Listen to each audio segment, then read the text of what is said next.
Hey, everybody. Thanks for being patrons of the show. This is our behind the scenes. We don't have a very long time because I was a little late coming into the studio this morning. We're talking about characters on the show today, though. Who's your favorite character you've ever created? One of my first characters is my first book, Across Moon and Galaxy. It's the villain, Oxtiern, because he's so into what he's doing. He thoroughly enjoys himself. Yeah. He is. Is he the kind of character that believes that he's really the hero when actually he's the villain? Yeah, pretty much. Actually, I think he knows he's villainous, but he decides to do it on a grand scale. He wants to pull the greatest villainous act of all time. Grandiose. Yes, exactly. Yes. Delusions of grandeur. Yes, to avenge him and his family. Okay, I'll give you that. All right, and he's decided that great line from Shakespeare, from Richard III. If I cannot be a hero, I'm content to be a villain instead. So he knows what he is, and he embraces that. Nice. It's pretty ambitious.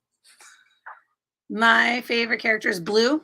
Okay. Yeah, my vampire character. A young, when he's a high school kid, That's he's kind the of problem when it's your main character, man. You fall in love with him. Oh, I totally do. Yeah, I'm guilty of it. I'm guilty of wanting all good things for Blue, and struggling when I make things bad for him. I know, which makes it a bad story. Yeah, I know. I'm working on it. Makes it less interesting. I'm trying to be a little bit less. Well, think of it this way: the character is more worthwhile when he has something important to overcome. Yes.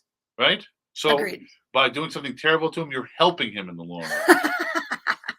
By making him miserable and unhappy. Exactly, to come into his own. On today's episode, we're going to talk about where do they come from. Did you model Oxtiern after anybody that you knew?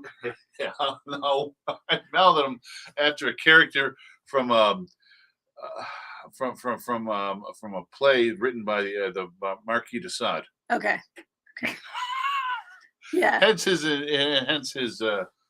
enjoyment. In fact, it's the exact same name. I figured no one would know.